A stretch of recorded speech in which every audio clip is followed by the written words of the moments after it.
Bonjour et bienvenue au Rendez-vous économique. Nous sommes ce matin chez Yannick Lepesquer et nous allons traiter pour ce café débat de l'IA. L'IA, c'est une chose dont on entend beaucoup parler depuis quelques mois et puis bientôt un an en fin de compte. Ça a une vraie place dans les médias et sur la place publique, alors qu'en réalité, c'est quelque chose qui est étudié depuis très longtemps et qui est mis en place depuis 3 4 ans. Et aujourd'hui, vu les nombreuses questions qui se posent, je me suis dit que ce serait intéressant de démystifier, d'apaiser le débat et de vraiment se poser la question, est-ce que l'IA va détruire nos emplois? Qu'est-ce que l'IA va soit nous apporter ou nous retirer? Comment ça marche? Et quelles sont à l'heure actuelle les implications de l'IA dans notre vie, aussi bien professionnelle que personnelle, et comment l'IA peut évoluer? Donc avec moi, j'ai donc Yannick Lepesquer. Yannick, Bonjour. bonjour. Donc, tu es expert du web et en communication. Effectivement, Voilà. ma spécialité justement, c'est d'apporter aux entreprises des solutions de visibilité, et notamment la spécialité de réseau et d'élaboration de sites internet, que ce soit vitrine ou e-commerce. D'accord. J'ai aussi avec moi Joël Guéguin. Bonjour Joël. Bonjour. Donc toi, tu es... alors, vas-y, décris-moi parce que c'est... Oui, c'est assez 360 degrés. Donc moi, en fait, je suis le gérant de l'agence Dream on Tech. Donc aujourd'hui, on chapeaute exactement sur 24 services qui vont de la tech à la com, à la recherche, au développement et dans les sciences. Donc on fait beaucoup de R&D dans notre pôle, justement, qui est lié à l'innovation. Donc j'ai pas mal de choses à dire dessus, sachant que j'échange beaucoup avec des experts qui sont vraiment dans l'IA et dans tout ce qui est R&D concernant aujourd'hui la souveraineté numérique. Bonjour Isabelle. Bonjour Donc Alexandre. Isabelle, tu es graphiste. Oui, Et toi, donc tu es non utilisatrice d'IA jusqu'à maintenant. oui, tout à fait. Et nous allons en parler. Donc, Bien sûr, oui, oui, non, mais je suis ouverte d'esprit, je ne suis pas contre, mais je ne suis pas complètement pour. non, mais on en parlera effectivement. C'est Ayant un un métier, grand débat, hein. ayant un métier créatif moi-même, base d'image un peu comme toi, de Tout à toute fait. façon, il faut savoir raison garder. Donc comment est-ce qu'on Mm. peut utiliser l'IA? C'est un sujet qu'on Voilà, va aborder. tout à fait. Mais je pense qu'avant tout, ce qu'il faut commencer par faire vis-à-vis de l'IA, c'est expliquer comment ça fonctionne. Parce qu'il y a aussi beaucoup d'images d'épinal sur comment est-ce que c'est l'IA, comment est-ce qu'on peut l'imaginer. L'IA, quelque part, c'est un programme informatique et il fonctionne comment? Je pense que tu as fait, tu as fait des recherches, Yannick? Oui, complètement, parce que de toute façon, là, pour l'instant, c'est un sujet tellement puissant qu'il est nécessaire de s'y intéresser. Mm. Il faut comprendre que l'intelligence artificielle, c'est ça l'IA, Mm. hein, c'est un outil, c'est un simple outil, mais qui s'appuie effectivement sur des modèles mathématiques, hein. D'accord. Cette capacité justement d'analyser et d'interpréter en fait un volume de données qui est plus ou moins conséquent. Euh, avec cette interprétation, pourquoi, qui permet derrière d'apporter des solutions, alors soit ce qu'on appelle les solutions prédictives, c'est-à-dire il va prédire des événements futurs ou ce qu'on appelle des variables inconnues. Variables inconnues, c'est-à-dire des réponses qui peuvent surprendre quelquefois. Oui. C'est-à-dire que la capacité à l'homme, à l'humain, à l'homme, à l'humain, c'est de s'appuyer quand il est dans son intelligence, c'est d'associer en fait différentes données, un certain volume de données, mais on a une limite en fait dans cette capacité d'associer en fait les données. L'IA, en fonction du volume d'informations qui sont à sa disposition, eh bien va apporter des solutions peut-être différentes ou proposer des choses un peu qui permettent à l'humain de se diriger vers de nouveaux et de nouvelles solutions, mais encore faut-il avoir posé la bonne question. D'accord. Voilà. Donc on est sur quelque chose qui est donc un modèle mathématique. Oui, c'est ce qu'on appelle les modèles statistiques. Des modèles statistiques, ce sont des modèles mathématiques qui permettent justement comme je le disais, de faire des associations et de proposer des solutions en fonction de ce qu'ils retrouvent comme information. Mais à la base, de toute façon, il faut une base de données, quoi qu'il en soit, de toute façon. Et des algorithmes pour traiter les informations. Voilà, et des algorithmes. En fait, l'IA, je crois, il me semble, si j'ai bien, quoi je dis je crois, j'en suis sûr, c'est que non, l'IA va utiliser les algorithmes, parce que les algorithmes, en fait, c'est des bouts de programme, des solutions qui permettent de faire des tâches répétitives. Donc, il va utiliser des algorithmes pour aller chercher des données, pour justement donner substance à l'IA pour apporter des solutions. Alors bien sûr, la base de données, par exemple, tout le monde, enfin beaucoup de gens connaissent ChatGPT, bien sûr. ChatGPT, lui, va avoir une base de données, mais très locale, et qui va s'arrêter en 2021. C'est des données, en fait, c'est comme ça qu'il a fonctionné. 2023. C'est la base de référence. Non, la base de données s'est arrêtée à 2021. Il suffit de lui poser la question. Il va vous répondre. D'accord. Voilà. Or, après, on peut imaginer aller beaucoup plus loin que ça. L'IA pourrait s'appuyer sur la donnée web. La donnée web, c'est la donnée qui est à disposition pour tous, et toutes ces informations sont intéressantes pour pouvoir justement apporter des réponses assez décalées et novatrices. C'est ça qui est vraiment la particularité. Parce que quand on voit le volume d'informations, on est dans les Google. Oui, complètement. Ça, c'est pléthorique. Non, mais Google, c'est un volume. C'est une entité. Non, mais c'est pour le parsec. C'est une unité de mesure, la Google. Quasiment. Ouais. À l'échelle de l'univers, si on pouvait prendre par exemple ce genre d'échelle, nous humains, nous sommes la planète Terre, et Google, c'est la Voie lactée. Bien sûr. Mais aussi, ça veut tout dire. Et c'est là où il y a des menaces et opportunités. On en parlait. On en parlera un peu plus tard. Ouais. Le web profond. Ouais. C'est-à-dire là, mais là on n'a pas accès puisque c'est plus je dirais les services américains, etc., qui ont accès justement à des données qui ne sont pas accessibles. Et avec de l'IA, là, ça commence à devenir assez particulier dans le. Alors, si toutefois c'est dans la protection du vivant, c'est très bien. Si ça ne l'est pas, on voit bien ce qui se passe actuellement entre la Russie, la Chine, les États-Unis. C'est un gros combat où je pense qu'il y a quand même de l'IA derrière, beaucoup. Ça commence à devenir un peu plus compliqué. Ouais. Donc, ce qu'on peut retenir pour l'instant, en réalité, c'est que l'IA, c'est un outil, et que cet outil, il est donc utilisé par l'homme. L'IA n'a pas de vie en soi, quelque part. Bien sûr. Ça, c'est déjà ce n'est pas vivant. C'est pas vivant. Et ça, c'est déjà posé. Ce n'est pas vivant et ce n'est pas dans l'émotion. Enfin, il manque. Non, il n'y a pas d'émotion, il n'y a pas de sentiment, il n'y a pas de. C'est il y a pas ce qui. Voilà, c'est froid. C'est pas. Il y a pas l'humanité. Oui. Il n'y a pas d'humanité. Donc, on y viendra aussi parce qu'effectivement, comme tu le disais, donc ChatGPT dispose de sa propre base dans laquelle elle pioche ses informations.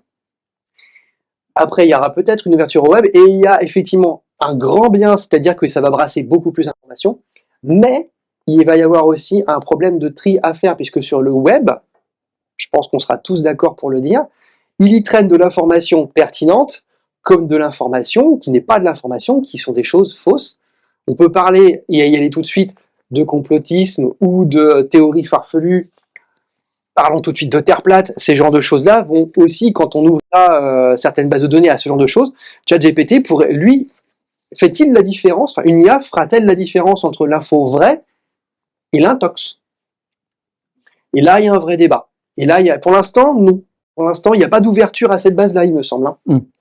Il y a des gens qui se servent de ChatGPT et pour faire des fausses informations. Déjà, complètement, ouais. Avec des images qui sont trafiquées, qui sont antidatées, Le deepfake et les fake news. Mid-journée, ouais. Voilà, ça existe.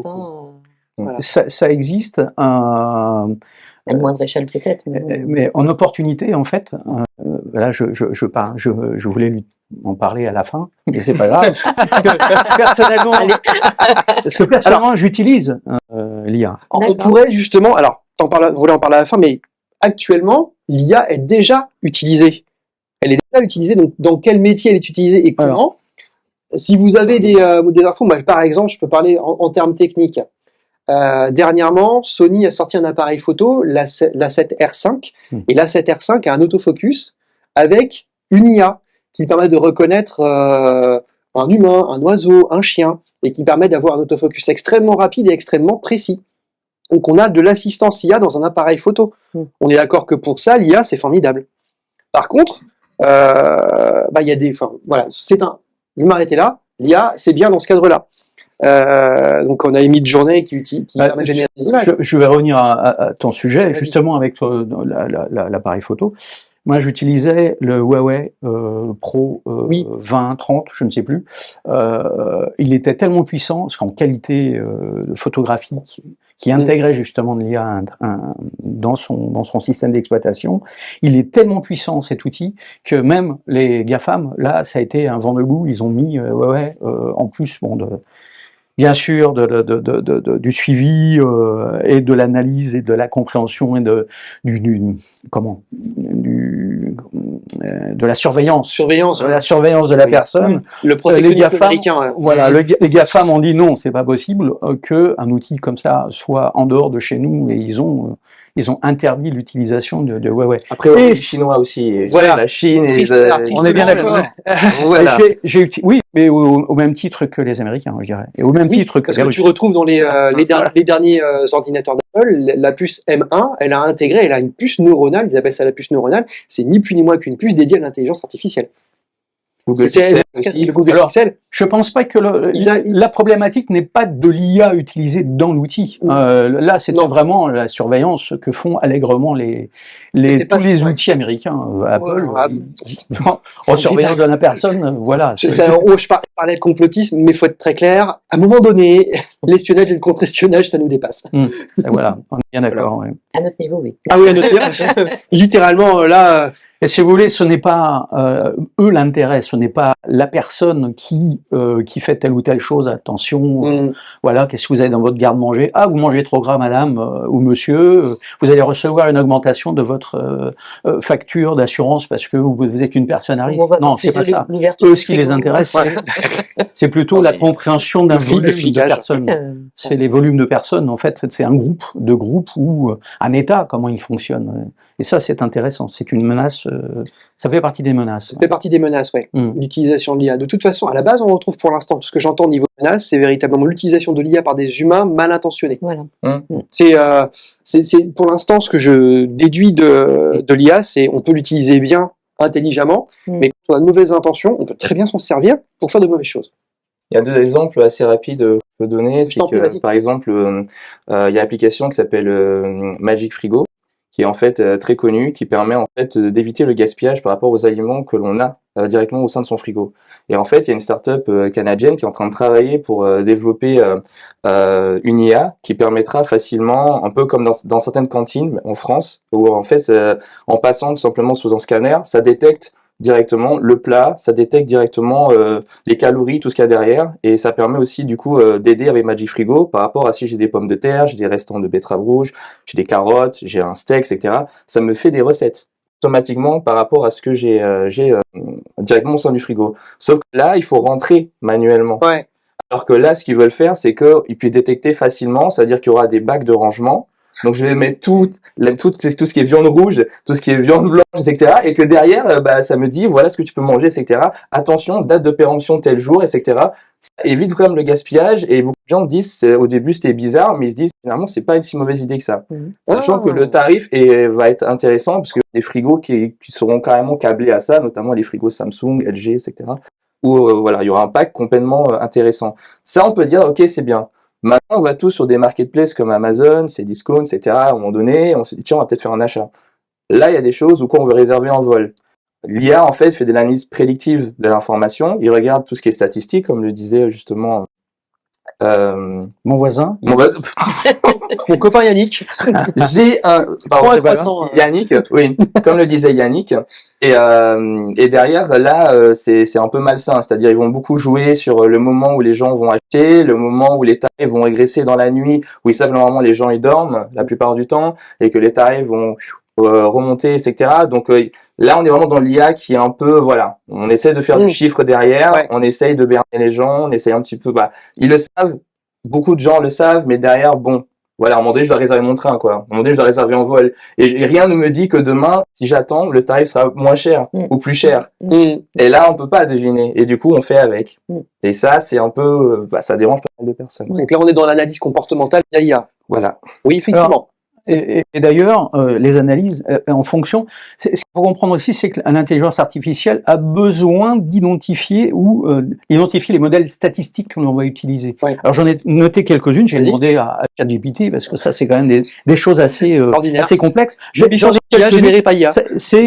Ouais, exactement. Il suffit de poser les questions, tu vois. Mais la bonne question pour avoir la bonne réponse. Question, oui. Donc, modèle statistique, par exemple, alors il y a des termes très techniques, hein, régression logistique, régression linéaire, analyse de variance. Alors, ça commence à devenir un peu Ok. très mathématique.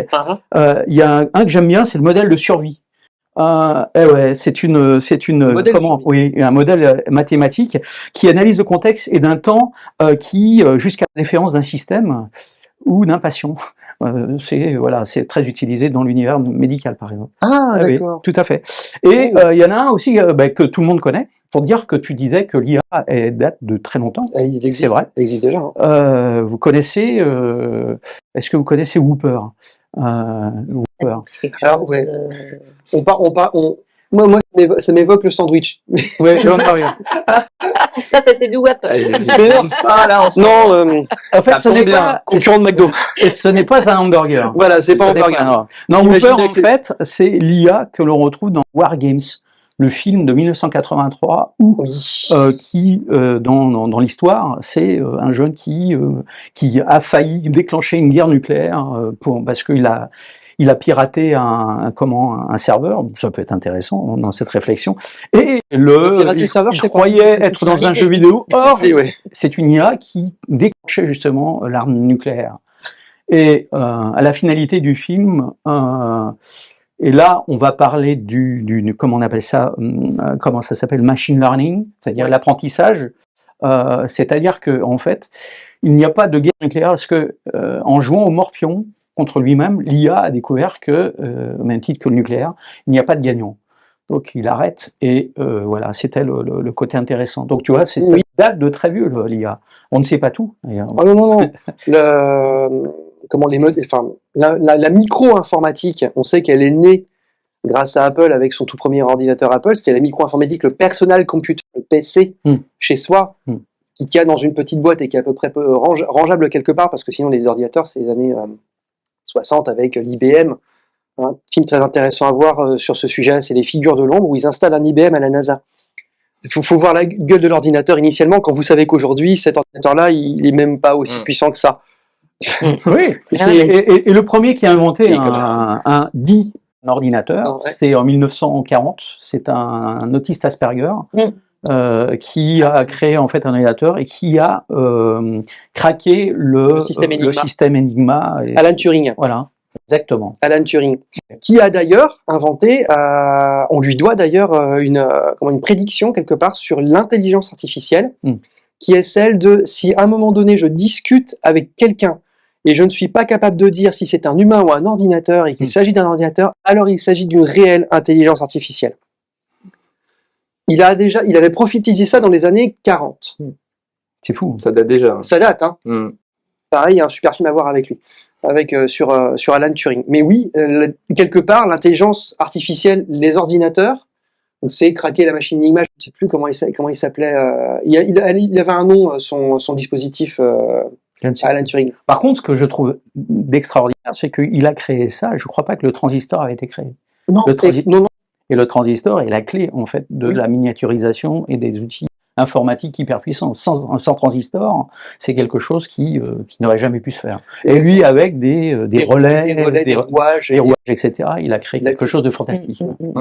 Parce qu'il fallait craquer une machine qui était mécanique. Le principe d'Enigma, c'était que les messages étaient tapés tous les jours sur une machine et il y avait un code. Un code clé tous les jours, tous les 24 heures. Et ce qui a perdu les Allemands, à chaque fois, ce qui a perdu les Allemands, c'est qu'ils finissaient tous les messages par exactement le même mot. Et grâce à ça, ils pouvaient décrypter le codage de la machine. Et la puissance de la machine d'Alan Turing, c'était qu'elle pouvait traiter l'information plus vite que plusieurs centaines de personnes. C'est-à-dire qu'ils pouvaient, dans l'heure, casser le code. Et donc décrypter tous les messages de la journée, puisque Enigma, les codages changeaient tous les jours. Et c'est ce qui a fait qu'en Angleterre, ils ont tenu le coup contre les Allemands, littéralement. Enfin, la Grande-Bretagne a tenu grâce... On lui doit beaucoup de choses. Oh là là. Tellement, Alan Turing, tellement. Et d'ailleurs, c'est pour moi la vision de l'IA, c'est de faire grandir en fait l'humanité. Oui. C'est un outil C'est qui le d'apporter fait des grandir. connaissances, c'est pour que ce soit Exactement. accessible à tous. En fait, Oui. c'est toujours le même principe. Mais c'est Voilà, là de où ça transmettre. devient compliqué. C'est-à-dire, dans la souveraineté numérique, c'est toujours le même problème, c'est qui va avoir accès aux informations. Voilà. Les gens qui n'auront pas accès sont fortement défavorisés. Mm. Je pense à certains pays forcément, ceux qui sont totalement contre. Comme je le dis, ceux qui sont contre, c'est aller à l'encontre de l'avancée technologique. Et derrière, c'est déjà se tirer au moins 3 balles de Kalachnikov dans chaque pied, quoi. Donc à un moment donné, enfin voilà, ça fait un peu mal, mais voilà, c'est compliqué aujourd'hui de dire non, sachant que, enfin, c'est comme l'avancée numérique. Il y a des gens qui étaient contre. Le numérique, il va pas vous attendre, quoi. Non. À un moment donné, il va prendre son envol, et si après il y a une fracture complètement numérique que je vois dans certaines entreprises qui ont besoin de se développer et qui se disent waouh, je savais pas qu'en 5 ans ça allait aller aussi vite. J'ai dit bah t'as encore rien vu. Voilà, ce n'est que le début, c'est que les prémices et c'est très compliqué. Donc c'est vrai que pour moi c'est ça le vrai problème, c'est la souveraineté numérique et de la data, vraiment de la donnée. Et quand il y a des pays qui n'ont pas accès à certaines informations, bah ils sont facilement influençables, sont facilement manipulables. On peut leur dire plein de choses. Ils peuvent ne pas savoir c'est quoi un deepfake. Ils peuvent voir Macron qui parle alors que c'est complètement fake. Ils vont dire oh il a dit ça machin, ça fait le tour. Et puis c'est très compliqué. Pour moi c'est là où il faut avoir un cadre. Et justement il y a pas longtemps le PDG de OpenAI du coup qui a créé du coup ChatGPT a été reçu à l'Élysée. J'ai regardé l'interview avec Macron, Elon Musk est arrivé aussi pour Twitter et ils essayent de voir le contexte RGPD puisque côté États-Unis ça les passe un peu au-dessus de leur tête. Voilà, ils ont dit c'est bien ce que vous faites, mais ici on est en Europe, on aimerait bien que voilà il y a certaines lois à respecter, machin, etc. C'était pas assez évident, c'était assez tendu. Ils ont dit ok, on va voir ce qu'on peut faire.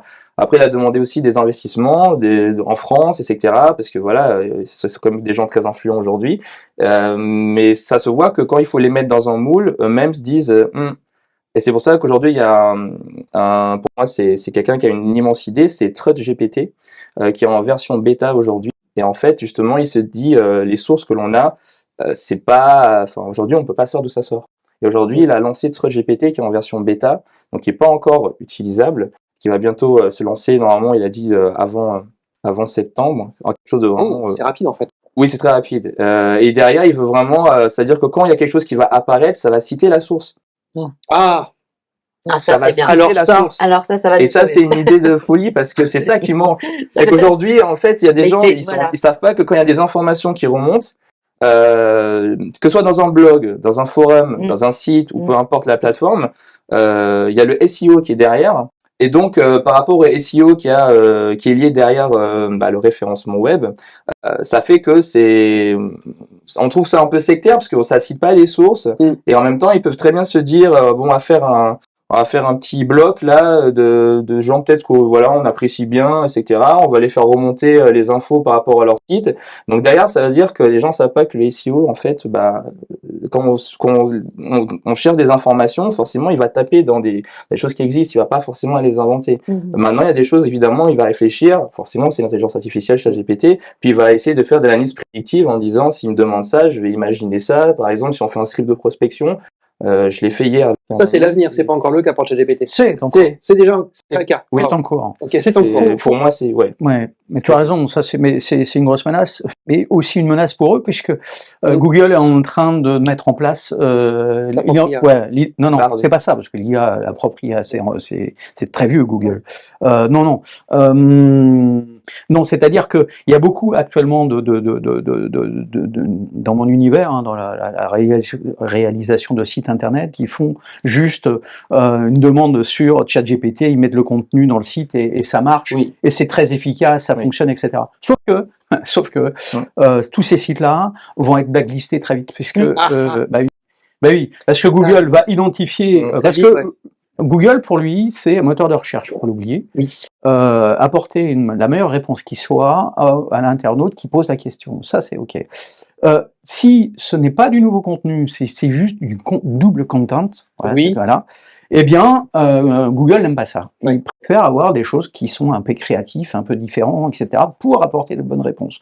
Donc tous ceux qui sont en train de mettre des sites à qui me mue en ce moment pour avoir, proposer des choses fantastiques qui grimpent dans les SEO, je leur promets que tous ces sites-là, très bientôt, il va y avoir un problème.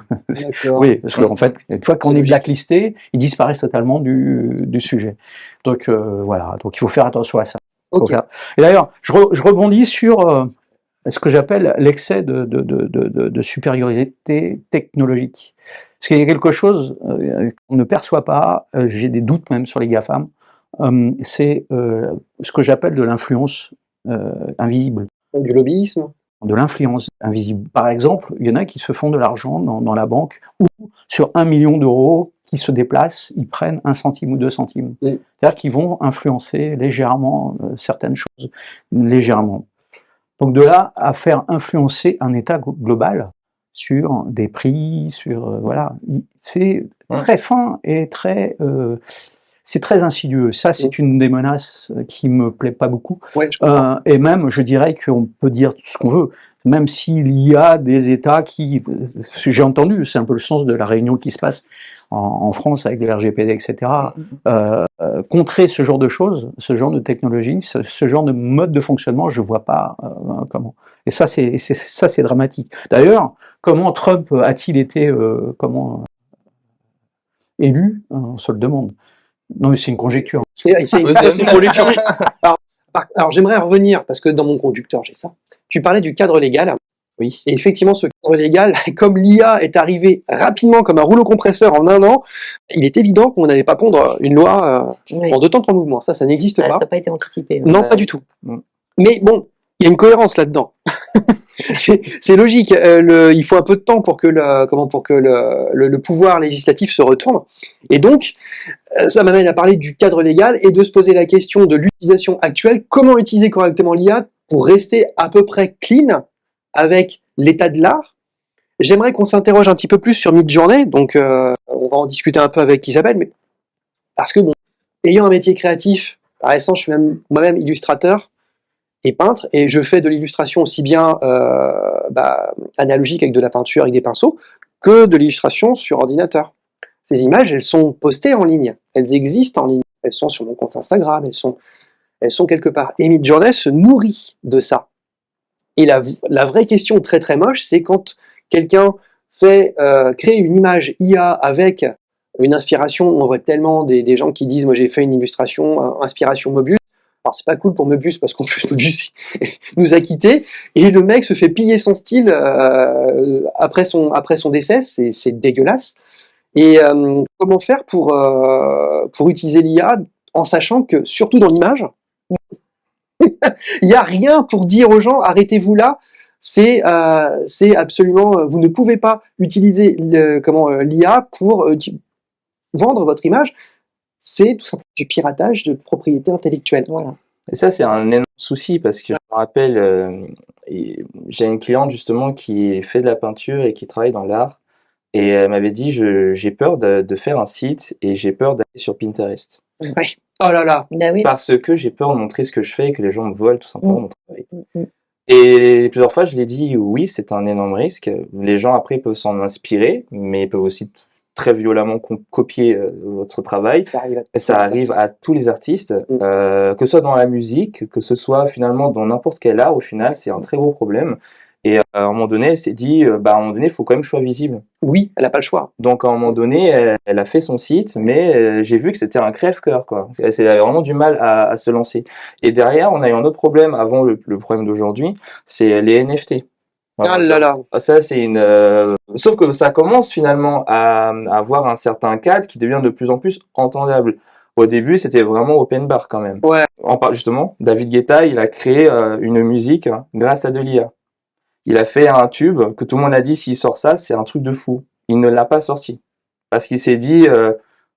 Martin Solveig aussi, c'est pareil. Bon, j'aime beaucoup le genre de la musique. Ouais, mais un autre DJ, un fameux DJ. Voilà, un fameux DJ, voilà, l'a aussi fait, et ils ont pas sorti commercialement ce tube-là parce qu'ils se sont dit, il a dit à un moment donné, ça va tellement peut-être devenir la norme, peut-être qu'il y aura des dérives, mais c'est pas en danger pour eux parce qu'ils se disent nous on reste des artistes et en fait on reste artisans et à un moment donné l'IA ça va devenir du générique. Et derrière, on va avoir ce côté, on va plutôt aller voir les gens directement pour leur dire fais-moi quelque chose vraiment qui est fait maison, quoi.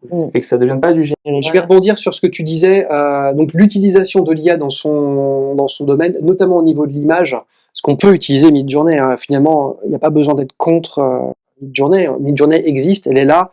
Si on s'en sert pas, on risque de rester sur le bord de la route. Juste, il faut savoir l'utiliser à bon escient. Par exemple, en amont d'un projet, si on a besoin de constituer une base de données, qu'est-ce qu'on fait normalement? Ben, on ouvre ses bouquins, on fait des recherches, on grappille des images à droite à gauche, on se constitue un mood board ou une banque de données d'images qui nous servira de référence ou d'inspiration. Utilisons Midjourney pour faire ce travail, en sachant que ce n'est que de l'avant-projet et que ça ne nous sert que de référence. Ces images ne doivent en aucun cas être le produit final. Voilà. Déjà parce que plusieurs choses. Donc la première, on parlait de droit d'auteur, de propriété intellectuelle.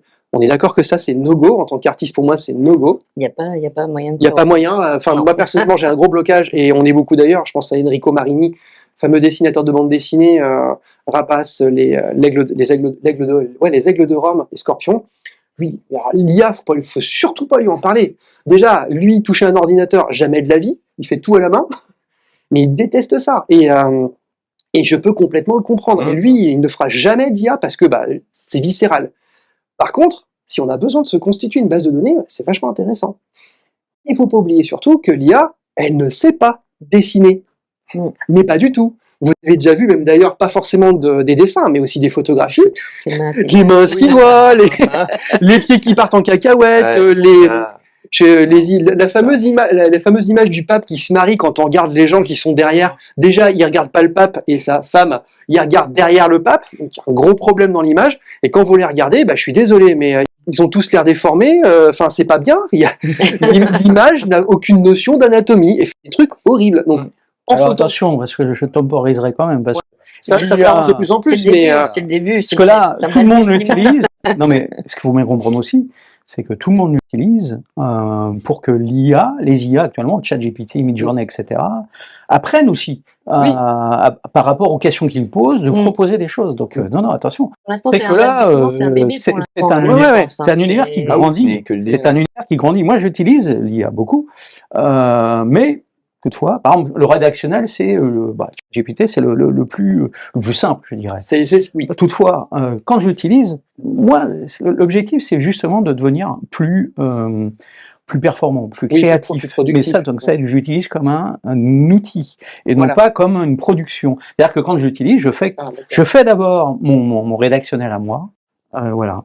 Et je soumets à ChatGPT, par exemple, déjà, première chose, est-ce que ce que j'ai écrit est compréhensible? Est-ce qu'on utilise le même prisme de vérité? Quelquefois, je hurle de rire quand je propose, c'est ça qui me répond. Je dis, c'est surprenant. Et voilà. Oui. Et aussi, quelquefois, il y a des variables inconnues qui sortent, des idées. Et ça, j'ai dit, tiens, je vais l'utiliser comme ci, comme ça, mais toutefois, la base de mon rédactionnel reste à 80% mon rédactionnel. Voilà, c'est que là, je l'utilise vraiment comme un outil, comme des gens qui utilisent, je sais pas moi, une tablette pour pouvoir travailler, ça aide, ça comment dirais-je, encore une fois, j'insiste, ça reste un outil. Pour le Midjourney, je peux l'utiliser pour faire un visuel. Toutefois, le temps de sortir un visuel sur Midjourney, c'est quand même assez long, parce que je lui propose quelque chose, il y a des choses qui ressortent, c'est épouvantable, etc. Waouh. Je voulais une fois avoir qui me recrée le comment dirais-je, le bateau de Surcouf, qui s'appelait le renard, parce que mon cible c'est renard. Et quand j'ai vu, c'était un bateau avec une tête de renard qui sortait devant. C'était une c'est original. Alors, je peux l'utiliser parce que il est compliqué quelquefois quand je suis en conférence. Par exemple, quand le matin, jeudi matin, je suis dans un autre univers où je vais expliquer certaines choses. Et bien, Midjourney, je l'utilise pour tel sujet, voilà, j'essaie d'expliquer. Par exemple, c'était l'importance, en fait, d'avoir un site bien construit.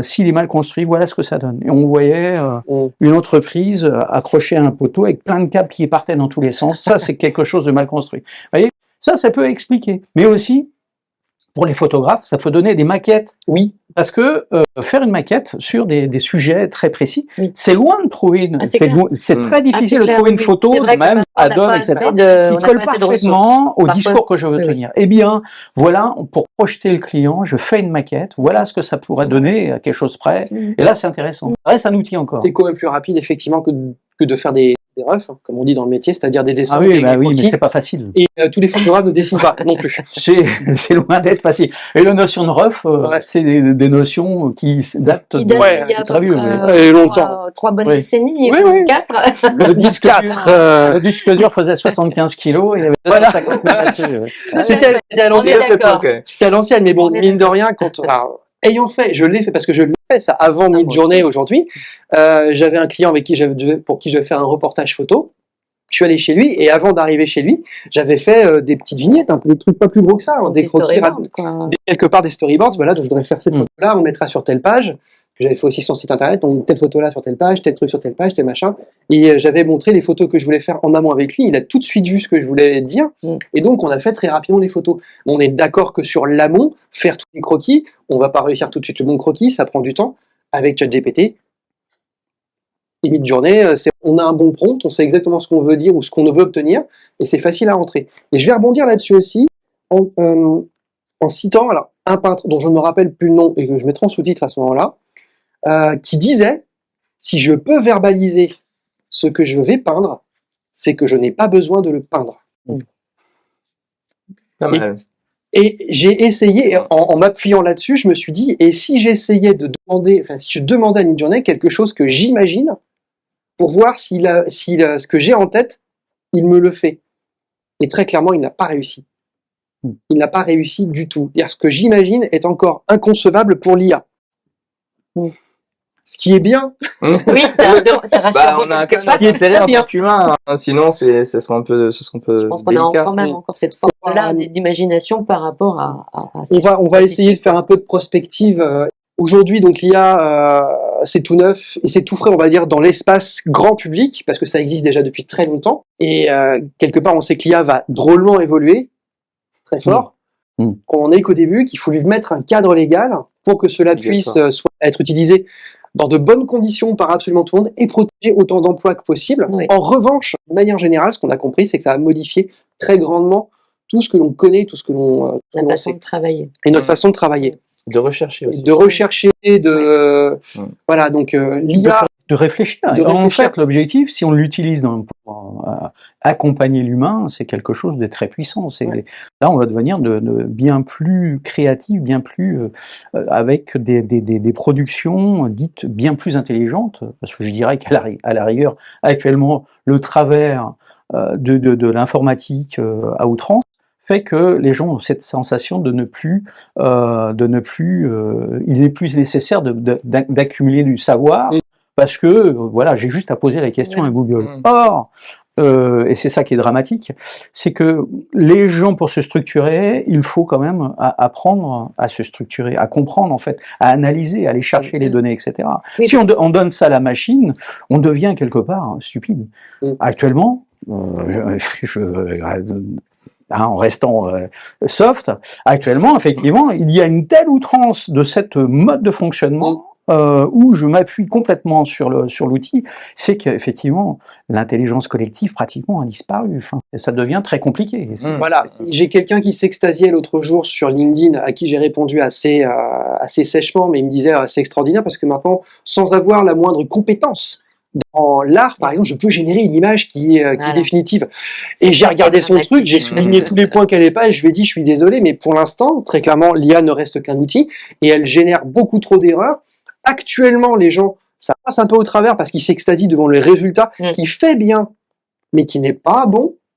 Parce que vous confiez cette image. Oui, mais il y a beaucoup de gens qui sont pas éduqués à ce genre de culture. Mais on sous-estime, je pense aussi beaucoup l'intelligence. C'est l'éducation, hein, faut éduquer faut avoir du recul aussi sur plein de choses. Mais on sous-estime l'intelligence des gens de plus en plus. Ils verront, les gens, ces scories-là. Et à un moment donné, on est quand même tous des experts dans une seule chose. Quand il s'agit surtout de la figure humaine, on se regarde tous les jours au miroir, on voit tous les jours des gens se balader dans la rue, on sait comment c'est fait un être humain.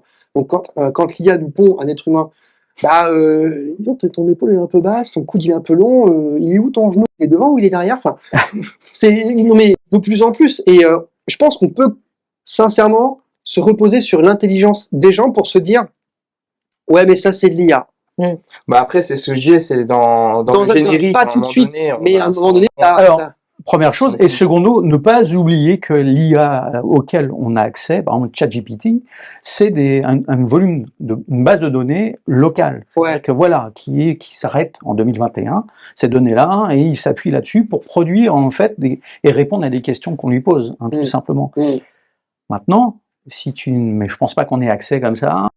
L'intelligence artificielle de Google, qui, avec l'intelligence artificielle, la volonté, c'est d'éradiquer la mort, quand même, c'est quand même quelque chose. Voilà, on va Google a des ambitions. Non, mais voilà. Et par contre, si on utilisait cet outil-là pour produire un humain, peut-être que ce serait extrêmement bluffant et terrifiant, d'ailleurs.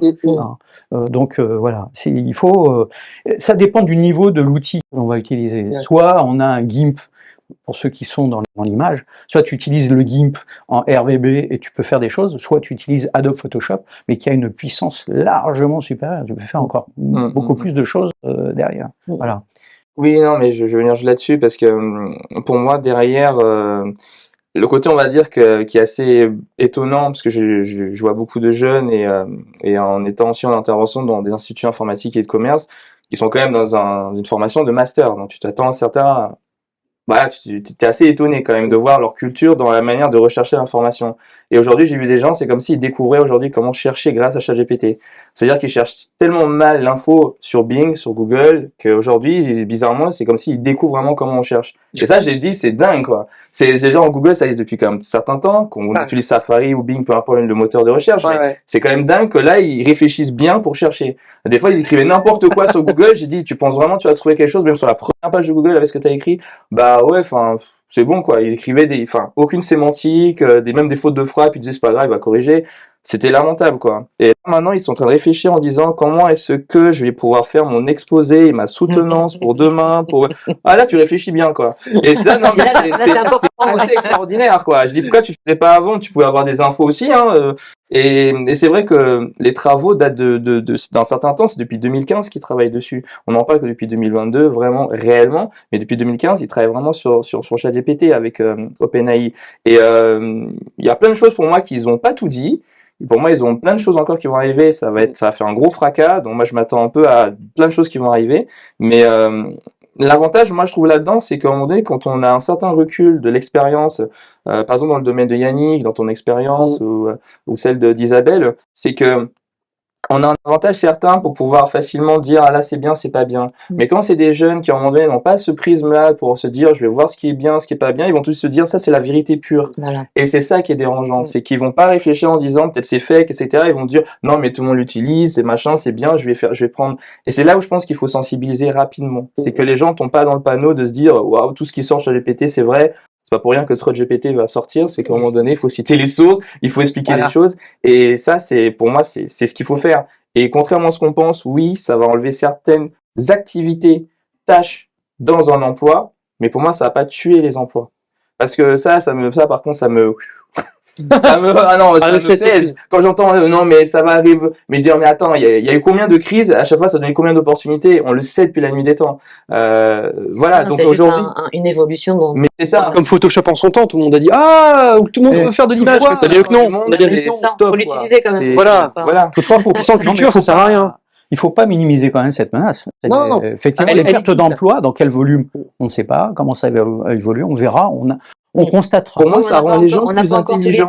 Il y a des tâches, il y a des tâches qui sont. On se rejoint là-dessus. Voilà, ça rend les gens plus intelligents. C'est-à-dire, peut-être ta vie, tu pensais être fonctionnaire et faire tout le temps la même chose, mais si à un moment donné, tu te rends que c'est répétitif, parce qu'à un moment donné, tu dois appuyer toujours sur entrée pour faire quelque chose, excuse-moi, on va te libérer d'un poids et tu vas pouvoir te former pour faire quelque chose qui était plus plaisant et qui va peut-être donner un meilleur salaire, qui va peut-être faut penser différemment. Mais les gens qui sont bornés, qui se disent oh mon Dieu, ChatGPT va tuer mon emploi, ça me pèse. En menace, par contre, qui peut être extrêmement destructrice. Imaginez par exemple que les données fournies par ChatGPT soient fournies en 1940 par les nazis. la production, en fait, voilà, il faut faire attention quand même à certaines choses. Oui, non, mais c'est pour ça tous les scénarios donc sont ça peut être encore franchement, Oui. donc ça veut dire des réponses inadéquates. Mmh. Ou enfin, voilà. Il faut toujours un... Par contre, en opportunité, il y a 2 opportunités que je trouve fantastiques. Première, c'est de toute façon, cet outil vient à point nommé. Quand on sait que la semaine dernière, le Sénat a précisé qu'en 2100, nous n'attendrons pas les 1,5 degrés de l'évolution environnementale. Pour le Voilà. On rapport du GIEC, crise environnementale. exactement. Qui déjà était complexe à 1,5, c'était voilà, c'est ça qu'il faut. Non, le Sénat a dit on va vers les 4 degrés à minima. À minima. Donc ce qui veut dire que les sécheresses, etc., c'est multiplié par 4. Avec tout ce qu'on connaît actuellement dans le sud, des réunions avec des maires, etc., qui sont catastrophés. Ils sont catastrophés de la situation. Bah oui, mais les 1,5 degrés, c'est en 2030, donc déjà, voilà, c'était l'objectif de 2100. Les 2 degrés, ça va venir beaucoup plus vite que prévu. Donc l'IA, je trouve que là, pour le coup, ça devrait nous aider. Ce sera un outil qui sera totalement intéressant pour comprendre en fait de nouvelles productions d'énergie synthétique, comment il pourra rassembler vraiment une base d'informations. Il pourra réfléchir plus vite.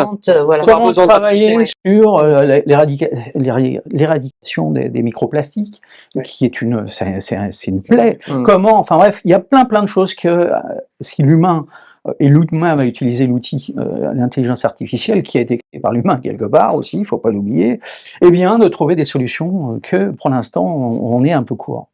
Mais je trouve une autre chose très intéressante, bien plus intéressante en fait. Et c'est pour ça qu'on disait que ça rend intelligent l'humain.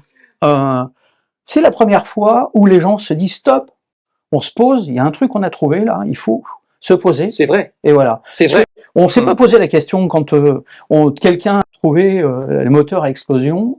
Si quelqu'un a dit en 1840, quelqu'un a dit oh là là, le prochain millénaire sera compliqué parce que c'est bien votre truc, mais les gaz à effet de serre, vous connaissez, et tout le monde s'en. Il y a eu un scientifique, il y en a eu un qui avait dit ça. Et c'est celui qui avait créé, c'est Fournier. Fournier. Ouais, je crois que c'est Fournier, il me semble. Enfin, Fournier ou Puyot, je sais plus, mais oui, effectivement, ça a été dit. Quand on a créé l'amiante, on s'est pas posé la question derrière. Bah tiens, on va mettre de l'amiante et puis on y va quoi. Quand on crée des bateaux à usine pour aller pêcher, etc. Personne se pose la question. On est en train de détruire absolument notre environnement, mais tout le monde s'en moque. Et là, tout d'un coup, l'humanité est d'accord pour dire oh là, on a fait un truc là, c'est peut-être bien plus puissant que le nucléaire. Oui. C'est bien plus puissant que le nucléaire. Par des aspects, oui. Si on l'utilisait, alors il faut se poser, regarder un peu ce qui peut se faire. Il faut se méfier parce que bien sûr, il y aura des grosses menaces avec un outil si puissant, mais c'est quand même intéressant de se dire que tout d'un coup, il y a une intelligence collective qui ressort et avec un objectif, tiens, avec cet outil-là, on va peut-être protéger le vivant. Et si on protège le vivant, on va protéger l'humanité. Voilà. Ce sera probablement le meilleur mot de la fin qu'on puisse avoir, puisque on a bien compris que l'IA n'est qu'un outil, à notre disposition. Et pour la première fois, probablement de mémoire d'homme et dans l'humanité, c'est effectivement, comme tu dis, un progrès technologique qui fait tellement peur, puissant. Qui est tellement puissant, on s'est tous dit, il fallait absolument se poser, et c'est probablement ce dont on a le plus besoin. Et de là naîtront les opportunités et véritablement le recul dont on a besoin pour isoler les dangers et les circonscrire. Merci beaucoup, merci à tous. C'est les rendez-vous économiques et le café débat sur l'IA. Bravo. Ça va, j'ai bien fait la potiche? Non, t'as eu faim. Non.